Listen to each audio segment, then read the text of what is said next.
সম্মানী ব্যক্তি হলে সম্মান করবে। সম্মান করা যায় না? যায় না। মাস্টারকে সম্মান করেন, মৌলী সাহেবকে সম্মান করেন, বাবাকে সম্মান করেন, এগুলো কিন্তু ভয় নয়, এগুলো হচ্ছে সম্মান। সম্মানী ব্যক্তি, বাবা হচ্ছে সম্মানী ব্যক্তি, তাকে সম্মান করা। আপনার স্কুলের টিচার, তিনি হচ্ছেন সম্মানী ব্যক্তি, তাকে সম্মান করা। আপনার মসজিদের ইমাম, তিনি হচ্ছেন সম্মানী ব্যক্তি, তাকে সম্মান করা। ভয় নয়, ভয় একমাত্র আল্লাহকে খেতে হবে। সবাই আল্লাহকে ভয় খাবো, জোরে বলুন ইনশাআল্লাহ। আল্লাহ ছাড়া পৃথিবীর কেউ কি ভয় খাওয়া যাবে না। ওই জন্য আল্লাহ প্রথমেই বললেন মান আমানা বিল্লাহ, এক নম্বরই আল্লাহর উপরে বিশ্বাস, ওয়াল ইয়াউমিল আখির, আর আমার পরকালের প্রতি, ওয়াল মালাইকাতি, আমার ফেরেশতাদের প্রতি, ওয়াল কিতাবি, আমার আসমানি কিতাবের প্রতি, ওয়ান নবিয়্যিন, আর আমি যতগুলো নবী পয়গম্বর পাঠিয়েছি এদের উপরে বিশ্বাস করার নাম হচ্ছে ঈমান। এগুলোর উপরে বিশ্বাস করার নাম হচ্ছে ঈমান।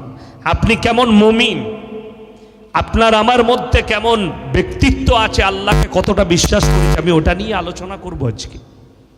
আমি বলছি, আপনি বলছেন আমি মুসলমান, আপনি ইমানদার, আপনি মুমিন। মসজিদে মাথা ঠুকলে মুমিন হয়ে যায়, নামাজ পড়লে মুমিন হয়ে যায়। কে বলল আপনাকে? আপনার জানা নাই। মুমিন হওয়ার জন্য শর্ত আমার আল্লাহ রেখেছেন কোরআনে, জোরে বলুন সুবহানাল্লাহ। ইমানদার কারা, মুত্তাকি কারা, হিদায়েতের ওপরে কারা আছে, একটু ভালো করে লক্ষ্য করবেন। আমার আল্লাহ রাব্বুল আলামিন কোরআনে দ্বিতীয় নম্বর সূরা হচ্ছে সূরায়ে বাকারা। প্রথম থেকে প্রথম নম্বর কি? সূরায়ে ফাতিহা। সূরায়ে ফাতিহায় একটা গুরুত্বপূর্ণ আলোচনা আল্লাহ করেছেন, এটা নিজের বান্দাদের জন্য। ইয়্যাকা না'বুদু ওয়া ইয়্যাকা নাস্তাঈন। আল্লাহ, আমরা তোমারই উপাসনা করি আর তোমার কাছেই ভালো মন্দ চাই। মানুষ নামাজে দাঁড়ালে সূরা ফাতিহা পড়ে না? পড়ে না? পড়ে। ইমাম সাহেব পড়ে, আপনি আমিন বলেন। তো আমার ভাই ভালো করে মাথায় রাখবেন, দ্বিতীয় নম্বর সূরা হচ্ছে সূরায়ে বাকারা। আমার আল্লাহ রাব্বুল আলামিন আলোচনা করলেন আলিফ লাম মিম যালিকাল কিতাবু লা রাইবা ফীহি হুদাল লিল মুত্তাকিন আল্লাযীনা ইউমিনুনা বিল গায়বি ওয়া ইউকিমুনাস সালাহ ওয়া মিম্মা রাযাকনাহুম ইউনফিকুন ওয়াল্লাযীনা ইউমিনুনা বিমা উনজিলা ইলাইকা ওয়া মা উনজিলা মিন ক্বাবলিক ওয়া বিল আখিরাতি হুম ইউকিনুন। আলিফ লাম মিম, আলিফ লাম মিম র, তাসিন তাসিন মিম ইয়াসিন কাফা ইয়া আইন সাদ, এরকম যতগুলো হরফ আছে এই হরফগুলোর নাম হচ্ছে হরফে মুকাত্তাত। এর মানেটা আমার আল্লাহ ছাড়া পৃথিবীর কোনো মানুষ জানে না, আমি আল্লাহ ছাড়া পৃথিবীর কেউ জানে না। এই হরফগুলোর মানে আমি আল্লাহ রাব্বুল আলামিন কিয়ামতের দিনে আমি আমার বান্দাদের সামনে বর্ণনা করব। তারপরেই দ্বিতীয় নম্বর আল্লাহ বললেন যালিকাল কিতাবু লা রাইবা ফীহি, আমার এই কোরআনে বিন্দুমাত্র সন্দেহ নেই। জোরে বলুন সুবহানাল্লাহ। বিন্দুমাত্র কেউ সন্দেহ নিয়ে আসবো না, জোরে বলুন ইনশাআল্লাহুল আজিজ। যাদের মনেতে সন্দেহ থাকবে কোরআনের প্রতি, সে মুমিন হতে পারে না, সে ঈমানদার হতে পারে না। যাদের হৃদয়ের মধ্যে কোরআনের প্রতি সন্দেহ থাকবে। বছর 7-8 আগে মালদা ডিস্ট্রিক্টে একটা বই মেলা হয় টাউনে। সেই বই মেলায় কোরআন শরীফের তফসিরও বিক্রি হচ্ছিল, বাংলা মানে কোরআন। সেই মেলাতে একটা সম্মেলন হয়েছিল। সেই সম্মেলনে আমি যদিও মেয়েটার নাম লুব না, আমি কারোর নাম নিয়ে কথা বলি না, কিন্তু ইশারা দিয়ে দিই যেন সে নেমো খারাম বুঝতে পারে।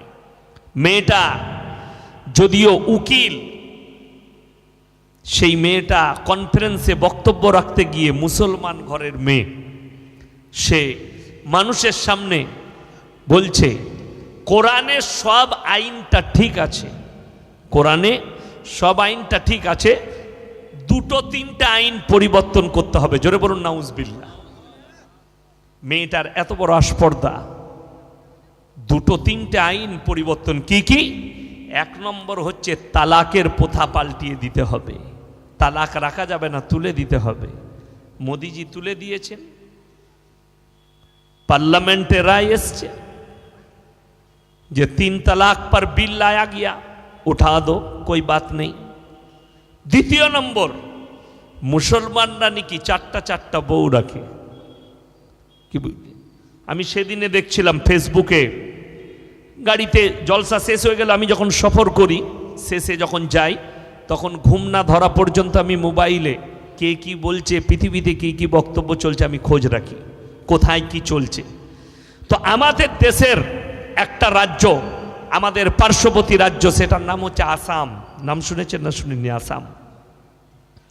আসামের যিনি মুখ্যমন্ত্রী আছেন শ্রী হিমন্ত বিশ্ব শর্মাজি, তিনি একটা প্রেস কনফারেন্সে বলছেন देश के अंदर पार्लियामेंट में और एक आइन लागू करनी है।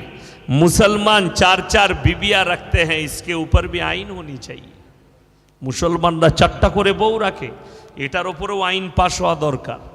আচ্ছা, হাত তুলে বলুন তো কার কার 4টা বউ আছে? আছে? স্টেজে সভাপতি সাহেব, আপনার কটা? গোটা 4। আপনার কটা? একটাই। আমারও একটাই, 4টা নয়। তেনার বুঝার ভুল, ওই জন্য আমি একটা জলসাই বলেছি, শুনে রেখে দেন, সে সেই সম্পর্কে আলোচনা করবেন যে সম্পর্কে তার জ্ঞান অর্জন আছে, তাই আলোচনা করো না। আমাকে মেদিনীপুরে এক জায়গায় প্রশ্ন দিয়েছিল, শিব ঠাকুর সম্পর্কে কিছু আলোচনা করুন। আমি বললাম, এ মূর্খ, আমি কেন আলোচনা করব? জিনার সম্পর্কে, শিব ঠাকুরের সম্পর্কে আমার কোনো জ্ঞান নেই, আর আমি সেই ধর্ম নিয়ে পড়াশোনা করিনি।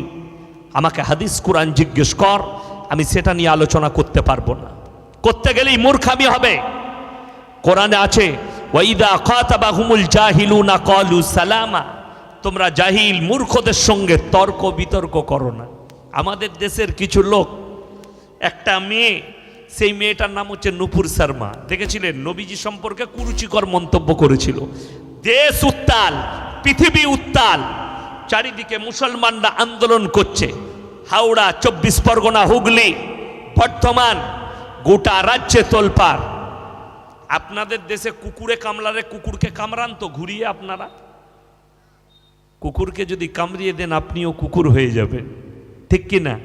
কুকুর কামড়ালে কুকুরের ইঞ্জেকশন লাগবে, ভ্যাকসিন দিতে হবে। তা নুপুর শর্মা যে মাল, ওকে ইঞ্জেকশন লাগবে, কামড়ানো যাবে না। কামড়ালে আপনার ক্ষতি হবে। ক্ষতি না ক্ষতি নয়। সব থেকে বড় জিনিস, মুসলমান প্রতিবাদ জানে না। আল্লাহর কসম, আল্লাহর হাবিব সাল্লাল্লাহু আলাইহি সাল্লাম ইসলাম প্রচার করেছেন তালোয়ারের দ্বারা নয়, আখলাক আর চরিত্রের দ্বারা করেছেন, ভালোবাসার দ্বারা, মহব্বত আর প্রেমের দ্বারা করেছেন। আল্লাহর নবী যদি নুপুর শর্মা কুরুচিকর মন্তব্য করেছে, যদি প্রতিবাদ করা দরকার ছিল, এই ভারতের মুসলমানদের ওই হারামখোর মিডিয়ার বিরুদ্ধে করা দরকার ছিল, যারা চ্যানেলে পোস্ট করিয়ে ডিবেটগুলো করায়। তোমাদের ধর্ম সম্পর্কে জ্ঞান নেই। আমি চ্যালেঞ্জ ছুড়ে বলছি, যতগুলো ডিবেটে বসে রুবিকা লিয়াকত, অঞ্জনা আম কসব, আর যতজন আছে, আর একজন আছে চশমাওয়ালা চাচ্চকু, তার নাম কি জানো? আর্নব গোস্বামী। এদের যদি হিম্মত থাকে আমাদের সঙ্গে বস, আমার মতো বাপের বেটার সঙ্গে একবার বসে দেখা। এক मर्तबा बैठ जाओ, मैंने कई मर्तबा चैलेंज दिया तुम लोगों को। रुबिका लियाकत अगर हिम्मत है, हमारे जैसे बाप के बेटा मौलवी से एक मर्तबा बैठ के दिखाओ। कहां मूर्ख से बैठती हो, जिसके अंदर इल्म नहीं है, कुरान और हदीस का कोई ज्ञान नहीं है, उससे बैठ के क्या करोगी? एक मर्तबा हमारे जैसे मौलवियों से बैठ के देखो, हम तो तुमको हदीस और कुरान से समझाएंगे। কোথাও কিছু নেই, হাদিস কোরআনের জ্ঞান নেই। ওয়াসিম রিজভী দিল্লির বুকে দাঁড়িয়ে বলে দিল, কোরআনের 26টা আয়াতের নামে কেস ঠুকে দিল সুপ্রিম কোর্টে, পাল্টাতে হবে। কেন? সেখানে জিহাদের কথা লেখা আছে। জোরে বলুন নাউজুবিল্লাহ। জিহাদের সম্পর্কটাই অনেক মানুষ জানে না। অনেক মুসলমান, শিক্ষিত মুসলমান, তারাও জানে না জিহাদের মাতলা কি, জিহাদের মানে কি, এর ব্যাখ্যা বিশ্লেষণ কি। আজকে যে জলসা করিয়েছে এই গ্রামের যুবকরা, এটা একটা বড় জিহাদ। মানুষকে আপনি গরিবের হেল্প করবেন, ইসলামের পরিভাষায়, কোরআনের পরিভাষায় ওটা একটা জিহাদ। একটা মানুষ বিপদে পড়েছে, তার পাশে দাঁড়াবেন, ইসলামের কোরআনের পরিভাষায় ওটা একটা জিহাদ। আর নিজের ধর্মকে রক্ষা করা ওটাও একটা জিহাদ। ঠিক কি বুঝতে পেরেছেন না পারেননি? জিহাদের অনেকগুলো মানে আছে। আপনি একটা মানুষকে নামাজের জন্য দাওয়াত দিচ্ছেন, ভালো কাজের আদেশ করছেন, এটাও একটা জিহাদ। জিহাদের মানে বুঝতে পারেনি হিমন্ত বিশ্ব শর্মাজি।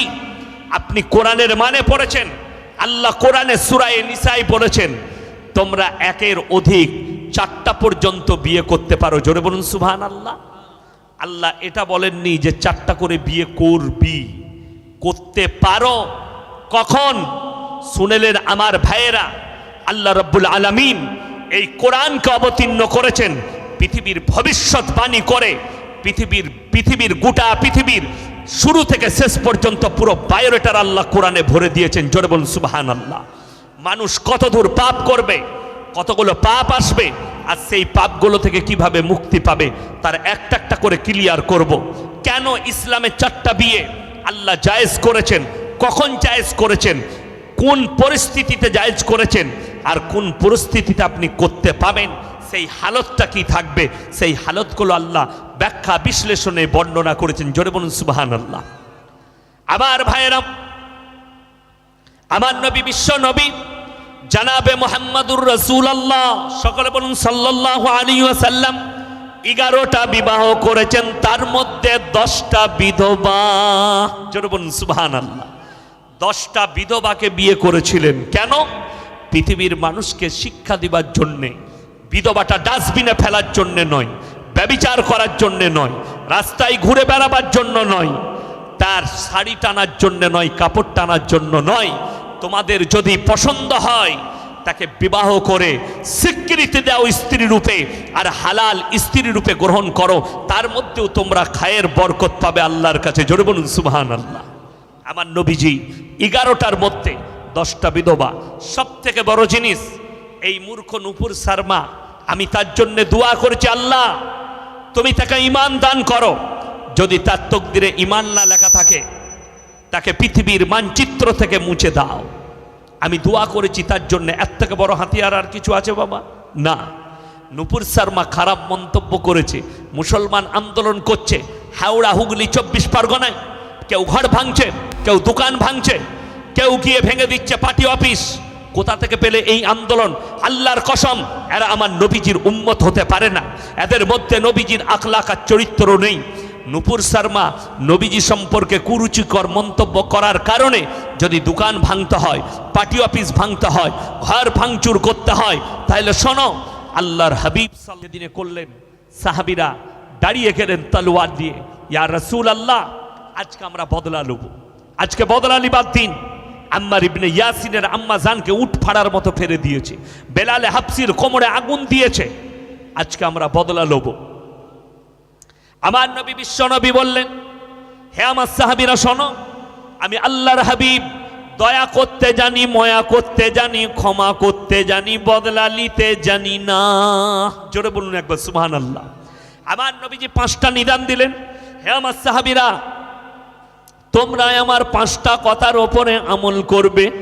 1 নম্বর হচ্ছে, বৃদ্ধকে মারতে পাবে না, বৃদ্ধাকে মারতে পাবে না, শিশুকে মারতে পাবে না, আত্মসমর্পণ করলে মারতে পাবে না, কাবা ঘরে প্রবেশ করলে মারতে পাবে না, হযরতে সুফিয়ানের ঘরে যদি প্রবেশ করে তোমরা মারতে পাবে না।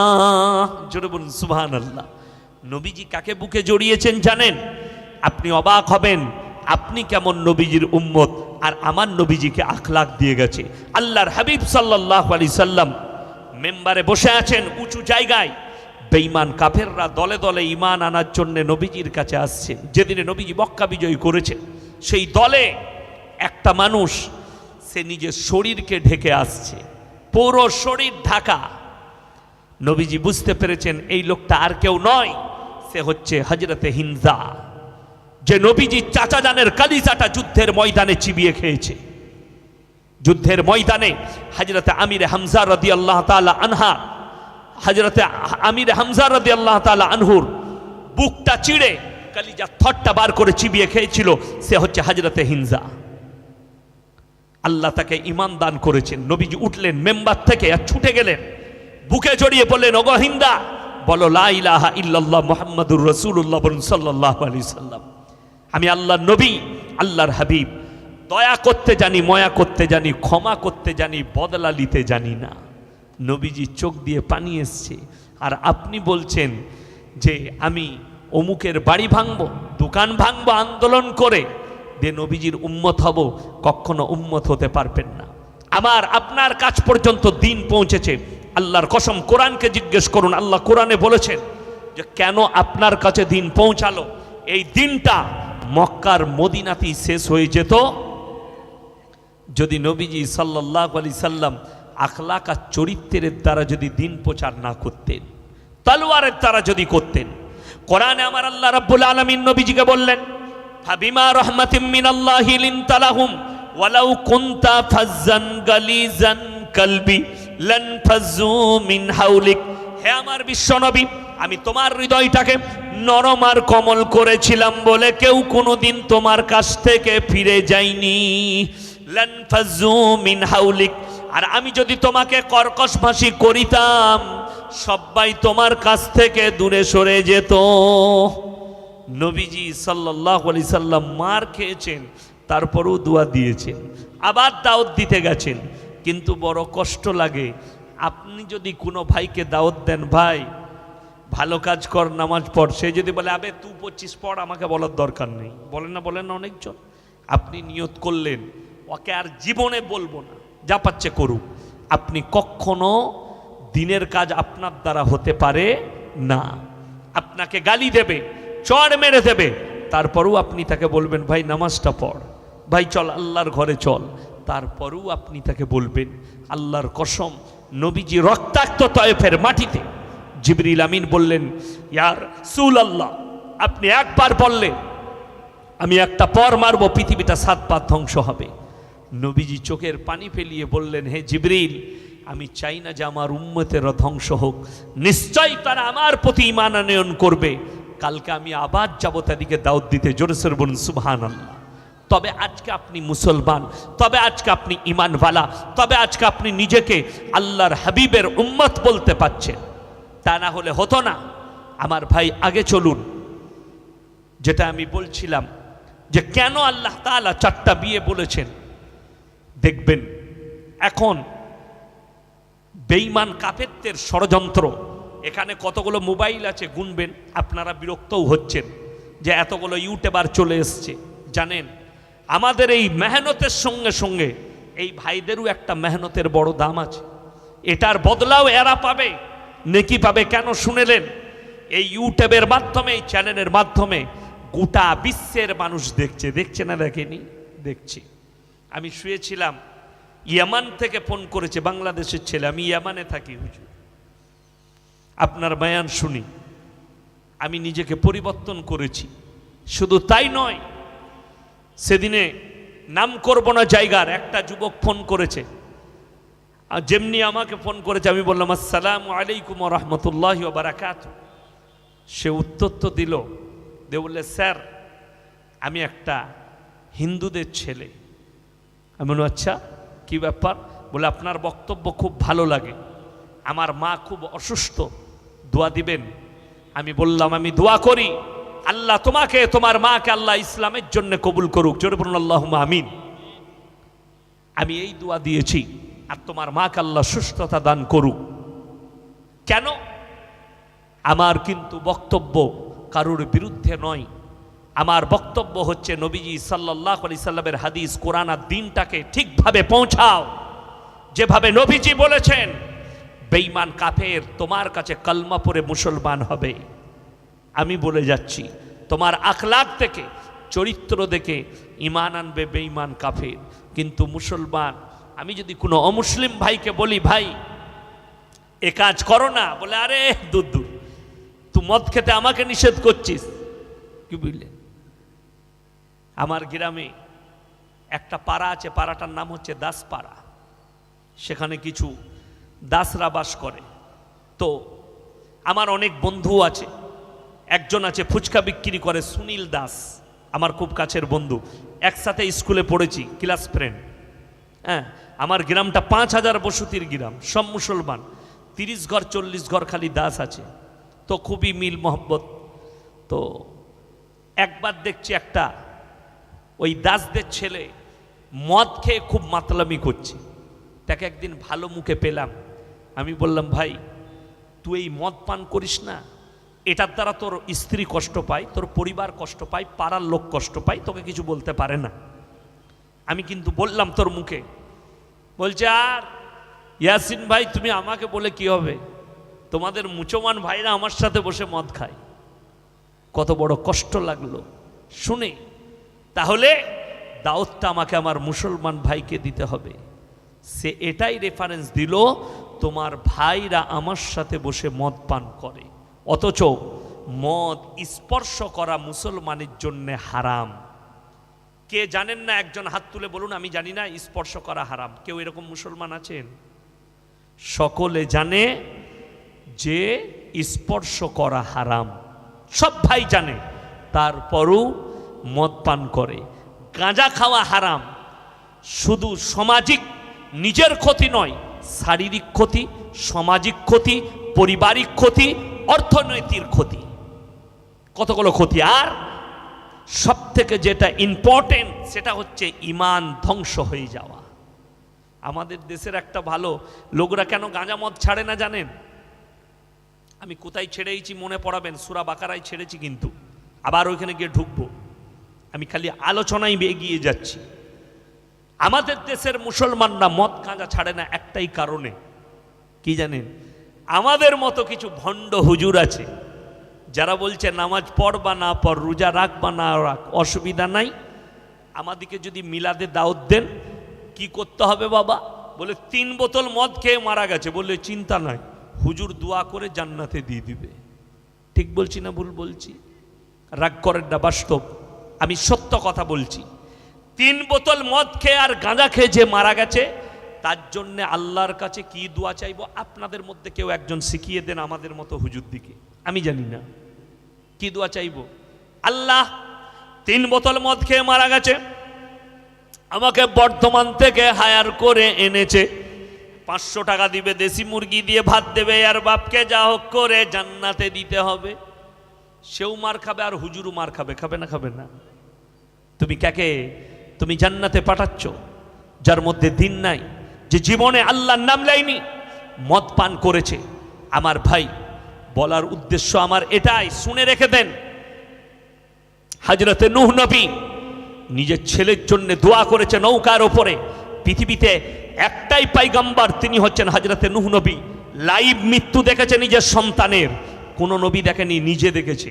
কে? হযরতে নূহ নবী লাইভ মৃত্যু দেখেছে। হযরতে শোয়েব নবী নিজের কওমের ধ্বংস লাইভ দেখেছে চোখেতে। হযরতে লূত নবী লাইভ দেখেছে ধ্বংস নিজের স্ত্রী। পৃথিবীতে যতগুলো পাপ আছে তার মধ্যে সব থেকে বড় পাপ হচ্ছে শিরকের পাপ। শিরকের, কিসের পাপ বললাম? শিরকের পাপ। আল্লাহ ছাড়া অপরকে মাবুদ হিসাবে মানা। তারপরে যদি শিরকের পরে পৃথিবীতে সব থেকে বড় পাপ যেটা, সেটা হচ্ছে ভ্রূণ হত্যা, নিজের সন্তানকে মায়ের পেটে হত্যা করা। সুপ্রিম কোর্ট রায় দিয়েছে, রেকর্ডিং করছে ছেলেগুলো। আমি সুপ্রিম কোর্টের চেয়ারটাকে, জজের চেয়ারটাকে স্যালুট করি, কিন্তু যিনি বসে আছেন তিনি ঐতিহাসিক ভুল রায় দিয়েছেন। কিসের? 6 মাস পর্যন্ত মেয়েরা গর্ভধারণ করাতে পারবে, রায় দিয়েছে। এটা শুধু মুসলমানদের ক্ষতি নয়, পুরো ভারতবর্ষের প্রত্যেকটা জাতির ক্ষতি, প্রত্যেকটা নারী পুরুষের ক্ষতি, প্রত্যেকটা সমাজের ক্ষতি, শুধু মুসলিম সমাজের নয়। যদি তার মনে হয় যে মুসলমানরা 4টা-5টা করে ছেলে নিচ্ছে, এই রায় দিলে কিছুটা বাঁচবে, তো শোনো, শুধু এখানে মুসলমান ক্ষতিগ্রস্ত হবে না, মুসলমানের ঈমান নষ্ট হবে, হিন্দু মা বোনেদেরও ক্ষতি, হিন্দু সমাজের ক্ষতি, জৈন সমাজের ক্ষতি, খ্রিস্টান সমাজের ক্ষতি।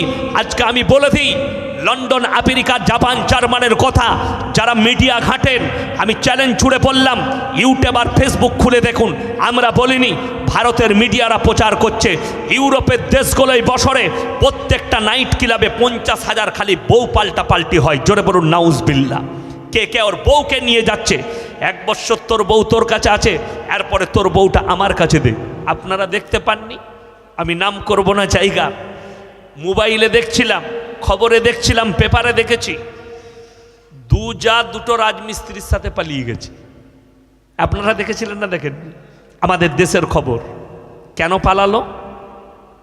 যদিও তারা অমুসলিম, আমি কোনো জাতিকে ধরে কথা বলি না, ক্ষতি হলে সমস্ত জাতির ক্ষতি হবে।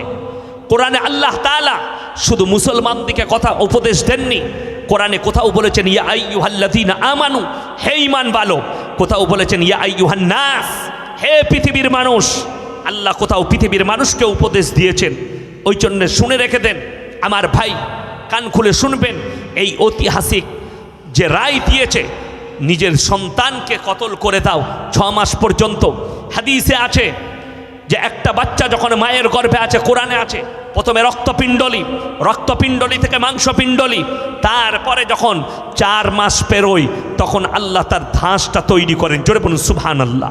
যখন 5 মাস হয়ে যায়, যখন 5 মাসে 6 মাসে পা দেয়, তখন আল্লাহ তাআলা ওই বাচ্চার মধ্যে রূহটাকে মানে জীবনটা দেওয়া হয়, জানটা দেওয়া হয়। সেই জানকে হত্যা করা হচ্ছে না? শুনে রেখে দেন হে সুপ্রিম কোর্টের জজ বাবু, আমি আপনাকে স্যালুট করি, কিন্তু মরণের পরে আপনাকে নরকেই যেতে হবে, আপনি স্বর্গ কখনো পাবেন না। কেন? তুমি উপরওয়ালার দানকে হত্যা করার অর্ডার দিয়েছ। যে পেটের মধ্যে আসে সে নিজের রুজি মেপে আসে। কি মেপে আসে বললাম? এ রুজির মালিক সকলে বলুন কে? ঠিক বলছেন তো? রুজির মালিক কে? আরো জোরে বলুন কে? রুজির মালিক এই জন্যই আল্লাহ, যাদের বিশ্বাস হয় না। সমুদ্র আপনার কাছে, পৃথিবীতে 3 ভাগ প্রাণী সমুদ্রের তলে, 1 ভাগ প্রাণী ওপরে, 1 ভাগ খালি ওপরে আছে জমিনের ওপরে, 3 ভাগ পানির তলে। সব থেকে বড় প্রাণী জলের মধ্যে, তার নাম হচ্ছে তিমি মাছ, যে সারা দিনে 24 ঘন্টায় 100 কুইন্টাল খাবার খায়। কে রুজি দান করে? একটা জঙ্গলের হাতি একদিনে 1 টন খাবার খায়, 10 কুইন্টাল খাবার। কে রুজি দান করে? সমস্ত পৃথিবীর রুজির দায়িত্ব আমার আল্লাহর হাতে, ঠিক কিনা? তার আর একটা প্রমাণ শুনেলেন। 2012 সালে লন্ডনের একজন পপ বৈজ্ঞানিক, কি বৈজ্ঞানিক বললাম? পপ বৈজ্ঞানিক, তিনি বলেছিলেন, দেখবেন আপনারা খবরে পড়েছেন, পৃথিবীটা 72 ঘন্টার মধ্যে ধ্বংস হবে। বলেছিল না? বলেনি? আপনারা খবর পড়েননি? 72 ঘন্টার মধ্যে পৃথিবীটা ধ্বংস হবে। যাদের ইমান কমজোর তারা বললে আবে কি হবে তার ঠিক নেই, যা পারবি খেয়ে এলে। কিন্তু সে তো এমনি বলেনি, হয় মদ খেয়েছিল, তা না হলে গাঁজার টান মেরে বলে দিয়েছে। কেন?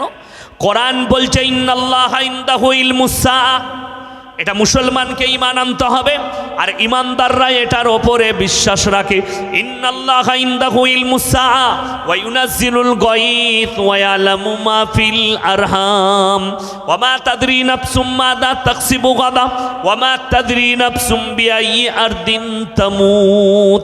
হে আমার নবী, ইন্নাল্লাহা ইনদাহু ইলমুস সাআ, কিয়ামত কবে হবে আমি আল্লাহ ছাড়া পৃথিবীর কেউ জানে না। মায়ের গর্ভে বেটা আছে না বিটি, বিকালঙ্গ না কালো, খুড়া আছে না ভালো আছে, আমি আল্লাহ ছাড়া পৃথিবীর কেউ জানে না। কার কোথায় মৃত্যু হবে, কার কোথায় কতটা রুজি মেপেছি, আমি আল্লাহ ছাড়া পৃথিবীর কেউ জানে না। জোরে বলুন সুবহানাল্লাহ। আপনি ভাবতেই পারবেন না, যারা ভাবছেন আমি ইনকাম করি, রুজির মালিক আল্লাহ কি করে, তারা কান খুলে শুনবেন। রুজির মালিক আল্লাহ কি করে এটা জানার লেগে আপনাদের এখানে ভালো বাজার কোথায় আছে? বারাসাত টাউন। টাউন কোথায় আছে? বারাসাত ভালো টাউন। কলকাতায় চলে যাবেন, ফজরের পরে ধর্মতলায় দেখতে পাবেন, বারাসাত টাউনে দেখতে পাবেন 100টা বড় লোক, 100টা কোটিপতি খালি আন্ডার প্যান্ট পরে ছুটছে। রাইট। তাকে জিজ্ঞেস করুন কি হলো ভাই? শয়সু গয়কার র কি সুগার। ডাক্তারে বলেছে 5 কিলোমিটার হাঁটগা। ডাক্তারে বলেছে 5 কিলোমিটার হাঁটবি। আন্ডার প্যান্ট পরে ফজরের উপরে ছুটছে, নাউজবিল্লাহ। আমার ভাই বড় কষ্ট লাগে, সুগার হয়েছে। জিজ্ঞেস করো 100 কোটির মালিক, আপনাদের কি মনে হয় ভারতের সব থেকে বড় লোক? তার নাম হচ্ছে কি? আম্বানি, মুকেশ আম্বানি। তার বাড়িটার দাম হচ্ছে 4,500 কোটি। হেলিপ্যাড বাড়ি বোম্বেতে আছে, আমি দেখেছি। আমি জলসা শেষ হলেই আমি 1 সপ্তাহ বোম্বেতে ঘুরতে যাই প্রতি বৎসর। আমি যাব রমজানের 20 দিন পর। বোম্বেতে থাকি আমি 1 সপ্তাহ 10 দিন, গুজরাটে যাই, ঘুরি। আমার ভাই হেলিপ্যাড বাড়ি 4,500 কোটি। আচ্ছা আপনারা বলুন তো, ওর যখন এত টাকা, ও সকালবেলায় কি খায়? সোনার মুরগি খায়? এ কথা বলেন না, সোনার মুরগি খায়? সোনার বিস্কুট খায় না? আপনি যে বিস্কুট খাচ্ছেন সেটাই খায়। কিন্তু ব্যাপার হচ্ছে কি জানেন তো, শৈশু গয়কার র। তাকে জিজ্ঞেস করে আসুন, সকালবেলায় বিনা চিনি চা খায় অনেক বড় লোকরা। বিনা চিনি চা খায় না? খায় না। সুগার আছে, দাদা 1 কাপ বিনা চিনি চা দেন। তাকে জিজ্ঞেস করুন, দাদা বিনা চিনি চা ভালো লাগে? যা সুগার হয় তারা বলে দারুণ লাগে। আর আমি বলছি ছাগলে মুখ দেবে না, ওটা ফেরে পড়ে ভালো লাগছে। কেন? তোর সুগার হয়েছে বলে তোকে ভালো লাগছে। ডাক্তারের কাছে লিস্ট লিয়া হাজির। ডাক্তার বাবু আমার সুগার 430, কি খাবো বলুন, ফদ্দ করে দেন। বললে সকালবেলায় 1 কাপ বিনা চিনির লাল চা, 1 মুঠো সাদা চিড়ে ভাজা খাবি। তারপরে কি খাবো বলুন? বললে 9টার সময় একটা পুরা রুটি আর করেলা ভাজি। এটা আমি কোটিপতির বলছি, রিস্কাওয়ালার বলিনি, চাষির বলিনি, কোটিপতির। 9টার সময় দোকানে বসে আছে, অফিসে, পুরা রুটি, টক দই, নাইলে ওই শুষা, নাইলে করেলা ভাজি। কি বুঝলেন?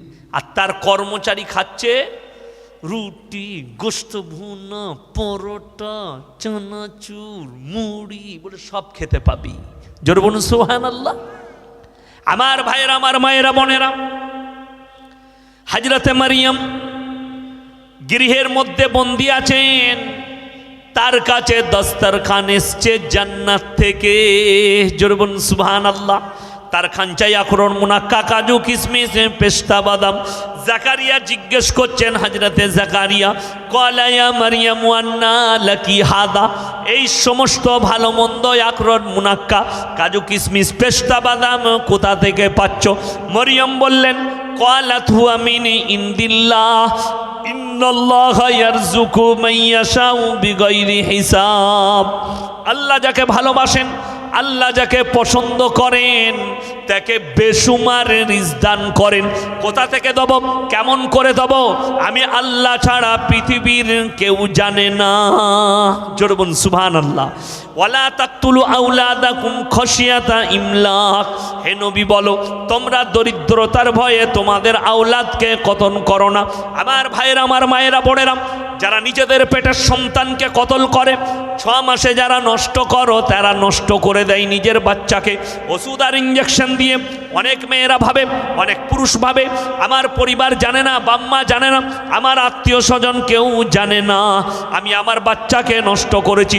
রক্ত পানি হয়ে নদ নদী, নালা বলো, পায়খানার চেম্বার বলো, চলে গেছে। তুমি ভাবছো মনে মনে কেউ আমাদের জানতে পারেনি। আমার ভাইয়ের, আমার মায়েরা, বোনেরা, প্রথমেই তো আপনাকে বুঝাবো। আল ইমরান, সূরা আল ইমরান 3য় পারা 1ম পৃষ্ঠায় আমার আল্লাহ আলোচনা করলেন, হে আমার নবী বলো, ইন্নাল্লাহা লা ইয়াখফা আলাইহি শাইউন ফিল আরদি ওয়ালা ফিস সামা।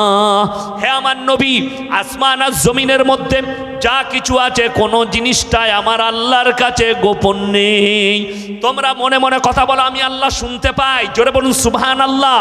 তোমরা হৃদয়ে কথা বলো, আমি আল্লাহ শুনতে পাই। তোমরা খালি মনে মনে ভাববে আমি আল্লাহ শুনতে পাই। আর যারা মনে মনে ভাবছেন আমরা মিটে যাব, পানির সাথে মিশে গেছে, নদ নদী নালাতে পৌঁছে গেছে, আল্লাহ কেমন করে পুনরায় দাঁড় করাবেন? আমার নবী, বিশ্ব নবীকে বেঈমান কাফেররা প্রশ্ন ছুড়েছে, হে নবী, আমরা মরে যাওয়ার পরে আল্লাহ কেমন করে পুনরায় দাঁড় করাবেন। আমরা ছাই হয়ে যাই, মাটির সাথে মিশে যাই কবরে, আল্লাহ কেমন করে দাঁড় করাবেন। আমার আল্লাহ রাব্বুল আলামিন কোরআনে কসম খেলেন, লা উকসিমু বিয়াউমিল কিয়ামা, আমি কসম খাচ্ছি কিয়ামতের দিনের, ওয়ালা উকসিমু বিন্নাফসিল লাওয়ামা, আরও আমি কসম খাচ্ছি ওই সমস্ত আত্মার যারা বলে আল্লাহ কেমন করে মানুষকে পুনরায় জীবিত করবেন। আয়াহসাবুল ইনসানু আল্লান নাজমা ইদামা বালা কাদিরিনা আলা আন নুসাউইয়া বানানা।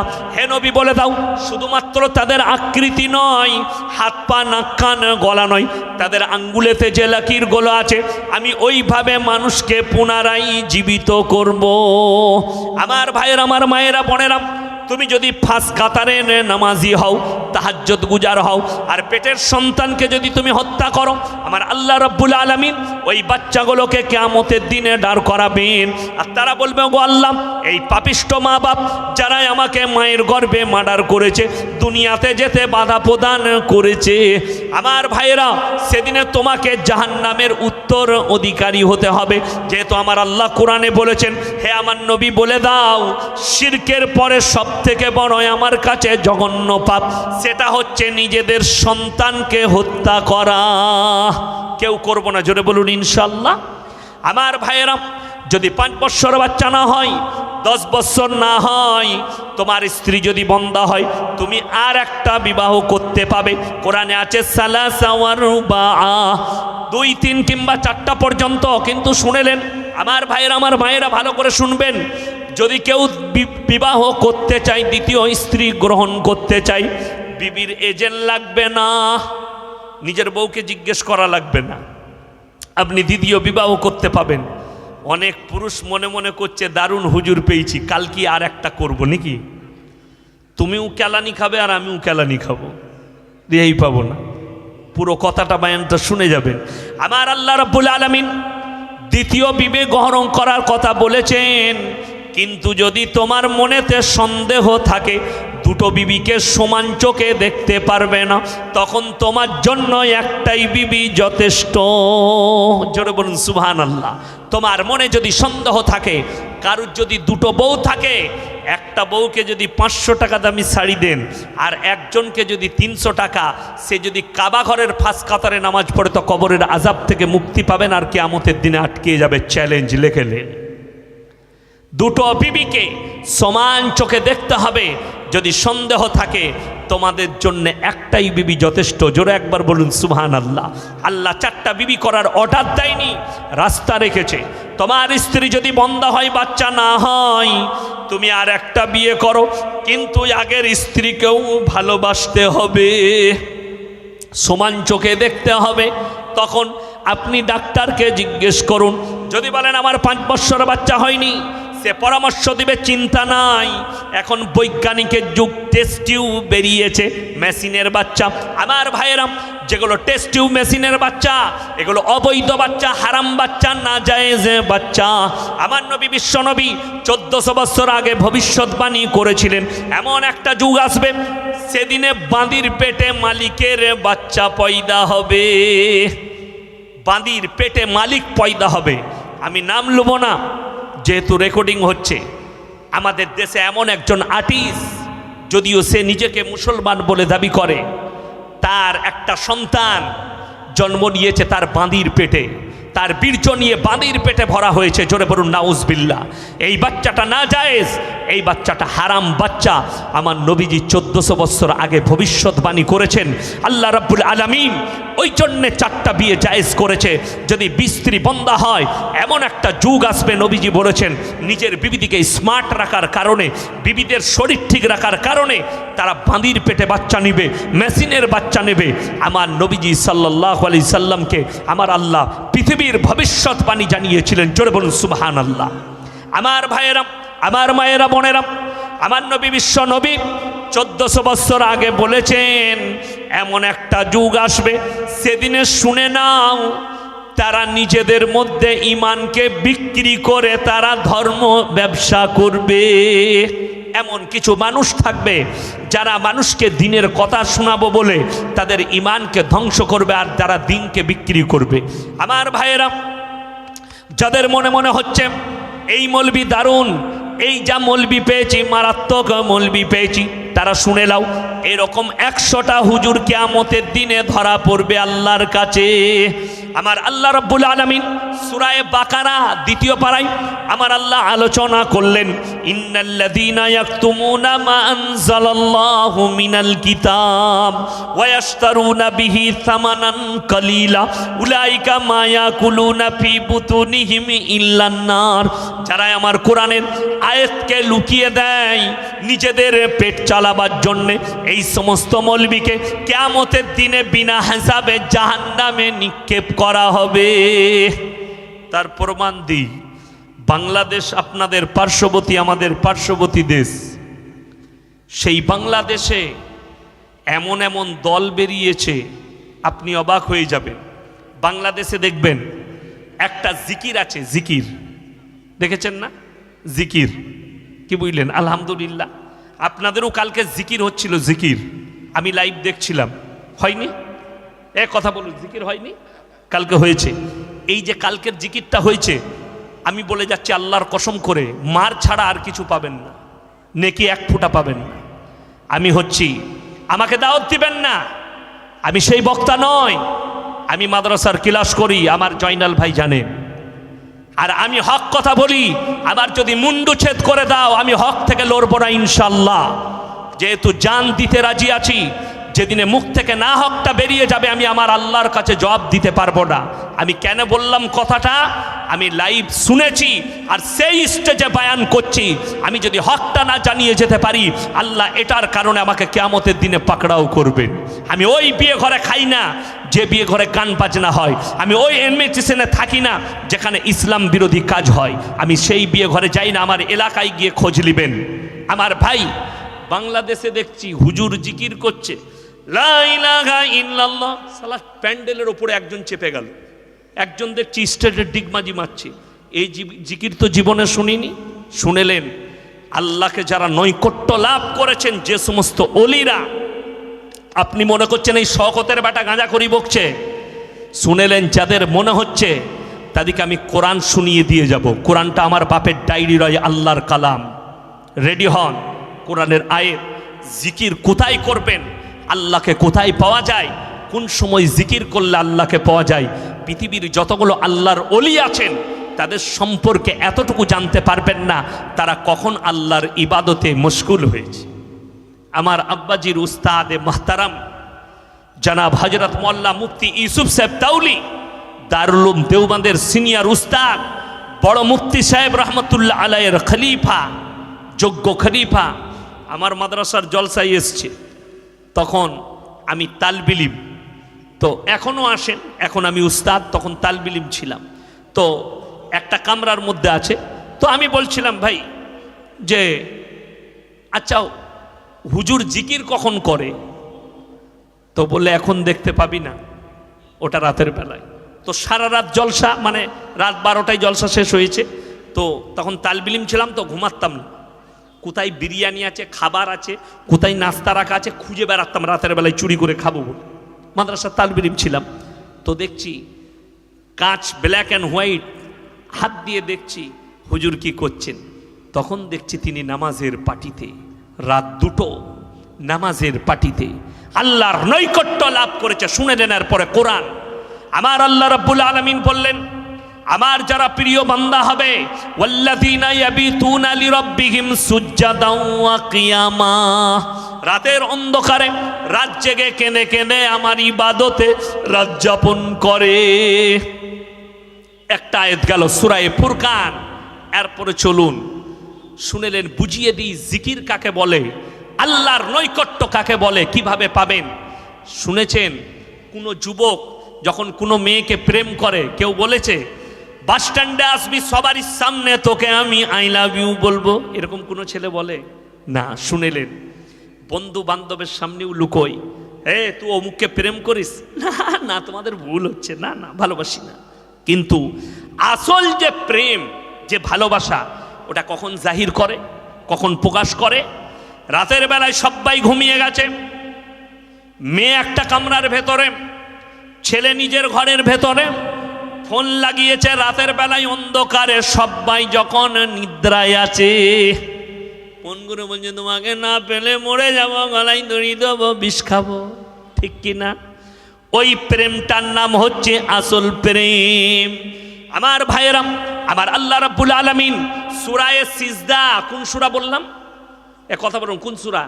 সূরায়ে সিজদা। আমার আল্লাহ রাব্বুল আলামিন বললেন, তাতাজাফা জুনুবুহুম আনিল মাদাজি ইয়াদউনা রাব্বাহুম খাউফাও ওয়া তামা।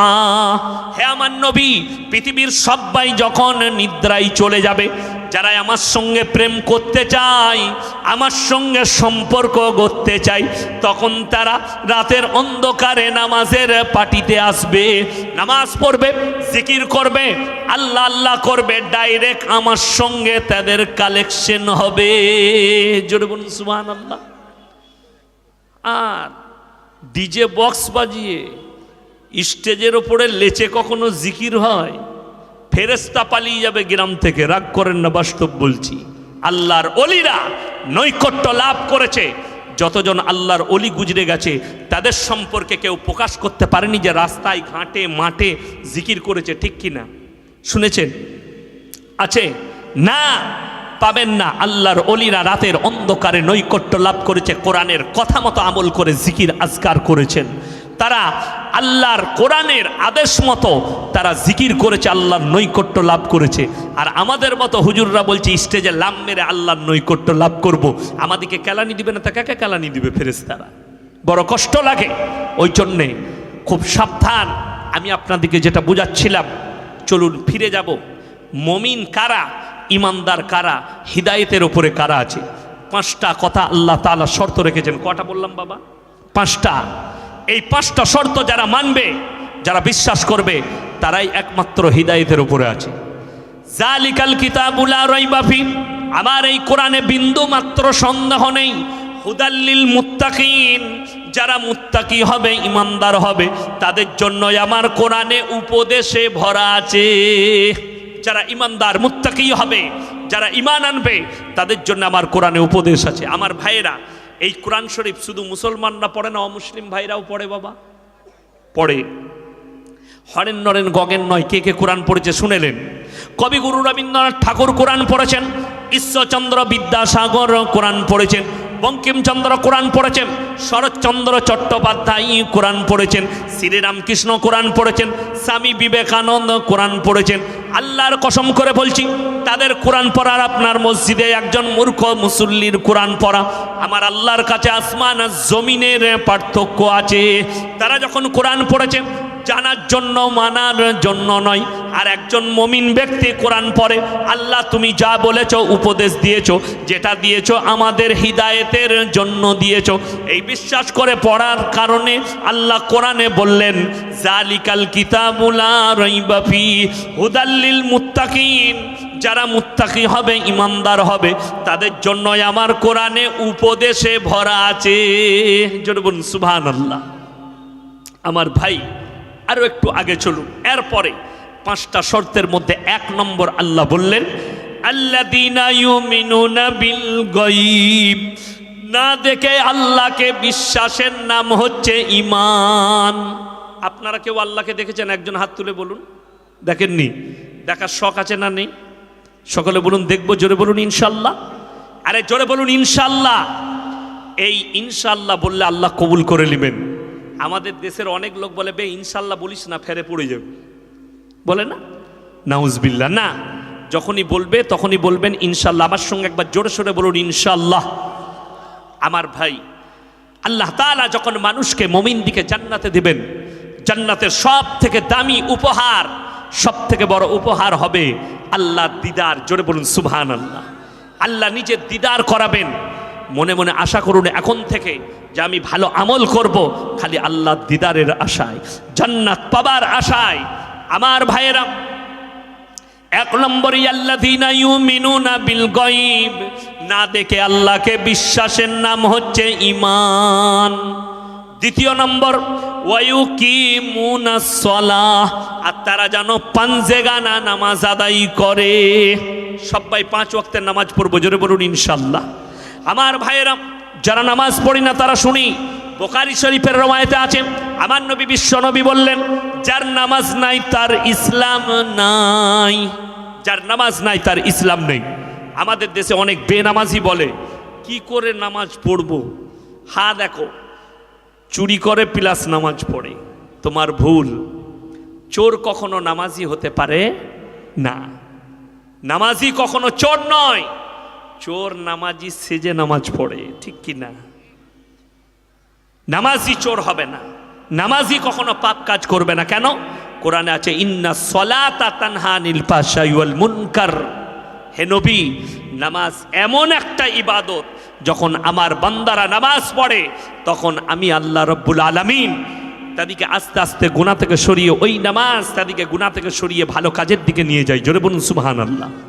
আপনি নামাজ পড়ুন, আপনাকে ভালো কাজের দিকে নিয়ে আসবে ওই নামাজ। চলুন আরো একটু আগে চলুন। আমরা নামাজ যদিও পড়ি, পাইকিরি নামাজ পড়ে আমাদের দেশের অনেক লোক। কি নামাজ বললাম বাবা? পাইকিরি নামাজ। পাইকিরি নামাজ বলে দিই, বাজারে দোকান, মসজিদ, আসরের আজান হয়েছে, নামাজ পড়বে। আচ্ছা, এখনো জামাতে বাকি আছে, ক মিনিট? 10 মিনিট বাকি আছে, দাঁড়া, খদ্দের আছে, মিটিয়ে নি। খদ্দের মিটাতে মিটাতে মিটাতে দেখা গেল কটা বাজলো? আর মাত্র 3 মিনিট আছে, আর মাত্র 1 মিনিট। যখন মসজিদে তাকবীর শুরু করেছে, আল্লাহু আকবার, আল্লাহু আকবার, আল্লাহু আকবার, আল্লাহু আকবার, তখন তাড়াতাড়ি দোকানটা শাটারটা ফেলিয়ে ছুটে আসছে, এসে এরম করে মসজিদে উজু করে ফাপা করে উজু করে নিয়ত বেঁধে নিলে। আর মনে পড়ছে না ক্যাশ বাস্কতে চাবি লাগাইছি না লাগাইনি। নামাজটা কেমন হবে বাপ? যেমন রূহ তেমন ফেরেশতা। যদি বলেন হুজুর, অনেকজন বলে হুজুর নামাজে দাঁড়াই, কিন্তু নামাজের মধ্যে মনোযোগ থাকে না, ঠিক কি না? না থাকার কারণ একটাই, তোমাদিকে আমার আল্লাহ রাব্বুল আলামিন যখন প্রবেশ করতে বলেছে সেই সময় তোমরা প্রবেশ করো না, টাইম ফেল করে যাও। আমার ভাইয়েরা, কখন মসজিদে প্রবেশ করবেন শোনো। আমার আল্লাহ রাব্বুল আলামিন কোরআনে বললেন, ইয়া আইয়ুহাল্লাযীনা আমানু ইযা নুদিয়া লিস-সালাতি মিন ইয়াউমিল জুমআহ ফাসাউ ইলা যিকরিল্লাহি ওয়া যারুল বাই যালিকুম খায়রুল লাকুম ইন কুনতুম তা'লামুন। হে আমার নবী বলো, যখন তোমরা তোমাদিকে জুম্মার জন্য ডাক দেওয়া হয়, আজান হয়ে গেল, বেচা কিনা বন্ধ করো, ব্যবসা বাণিজ্য বন্ধ করে দাও, খেতি বাড়ি বন্ধ করো, আর আল্লাহর ঘরে ছুটে এসো। মক্কা মদিনায় আজান হলে দোকান খোলা পড়ে থাকে, ঠিক কি না? হাজি সাহেব দিকে জিজ্ঞেস করবেন, সোনার দোকান খোলা পড়ে আছে, হিরেমতির দোকান খোলা পড়ে আছে, খেজুরের দোকান, চকলেটের দোকান সব পড়ে আছে। ছুটে আজান হওয়া মাত্র মসজিদে সব কাবা ঘরে ঢুকে গেল মসজিদে নামাজের জন্যে। আমাদের দেশে কেউ যদি বলে আমার দোকান পড়ে থাক, আমি আগে নামাজ পড়ে আসি, ঘুরে এসে দেখবে 2টি চানাচুরু পড়ে নাই, সব মাল দিয়ে পালিয়ে গেছে, ঠিক কি না? তাহলে ইমানের কতটা পার্থক্য বুঝেলেন? কেন মক্কা মদিনায় কেন এটা? সেই দেশে চুরি নাই, আর আমাদের দেশের ওপর থেকে নিচে পর্যন্ত সব মালটাই চোর। রাগ করবেন না, আমি বাস্তব বলছি, আমি কারো নাম লিইনি। ওপর থেকে নিচে পর্যন্ত, নিচে থেকে ওপর পর্যন্ত সব মাল কটাই চোর। রাগ করেন না। তাইলে ইমান মজবুতি কোথায় আপনার? যে দেশে ব্যভিচার করলে জরিমানা দিয়ে পার পাওয়া যায়, যায় না? যায় না আমাদের দেশে? মুসলমান, আপনাদের দেশে কেউ যদি মেয়ের সঙ্গে ধরা পড়ে জরিমানা হয় না? হয় না? কথা বলুন, হ্যাঁ কি না? জরিমানা হয়। শুনেলেন যারা বিচারক আছেন, ইসলামে জরিমানা হারাম। জরিমানার টাকা যারা খাবে তারা হারাম খাবে। যদি বলেন কেন? এই জন্যেই হারাম। যদি আমি 5 কোটির মালিক হয়, 10 কোটির মালিক হয়, আমি যদি একটা মেয়েকে রেপ করি, আপনি আমার 2 লাখ টাকা জরিমানা করলেন, 2 লাখ টাকায় আমার একটা ধুলো চলে গেল, ঠিক কি না? ধুলোর মতো গেল। আমি তো 10 কোটির মালিক, 2 লাখ টাকায় কি হবে? আবার করব, আবার 2 লাখ টাকা জরিমানা দেবো। ইসলাম ওই জন্যে বলেছে, ইসলামের বিচার ব্যবস্থা, যদি বিবাহিত মেয়ে হয় আর বিবাহিত পুরুষ যদি পরকিয়া করে, অর্ধেকটা পুঁতে পাথর মেরে হত্যা করে দাও। যদি কেউ ধর্ষণ করে, তাকে মাঝ রাস্তায় দাঁড় করিয়ে খেপা কুকুর লাগাও, না হলে গুলি করে হত্যা করে দাও। যদি কেউ চুরি করে, হাত দুটো কেটে দাও, এইখান পর্যন্ত কেটে নামিয়ে দাও। দ্বিতীয় আর চোর খুঁজে পাবেন না। আমাদের দেশে কেউ যদি 100 টাকা চুরি করে, পাড়ার ক্লাবে আর পার্টি অফিসে ডেকে বিচার করে, কেন 100 টাকা দোকান থেকে চুরি করেছিস। আর আমাদের দেশে যারা কোটি কোটি টাকা চুরি করছে তাদেরকে ইলিশ মাছ খাওয়ানো হয়। রাগ করবেন না, আমি কিন্তু কারোর নাম লিইনি, আমি হক কথা বলছি আপনাদেরকে, ইসলাম বুঝাচ্ছি, কোরআন বুঝাচ্ছি। ওই জন্যে আপনার কাছে কোরআনের আইন যখন নাই, আপনার ঈমান মজবুত হতে পারে না। আপনার কাছে যখন ইসলামের আইন মানেন না আপনি, তখন আপনার ঈমান মজবুত হওয়া বড় মুশকিল আছে। এখনকার যুগের ছেলেরা 2 দিন নামাজ পড়ে বলে সালা আমি জান্নাতে চলে যাব, 3 দিন নামাজ পড়ে বলে আমার মতো নামাজই নাই। তুমি পাইকিরি নামাজি, পাইকিরি নামাজ বলে দিই। আমি যেটা বুঝাচ্ছিলাম, আমার ভাই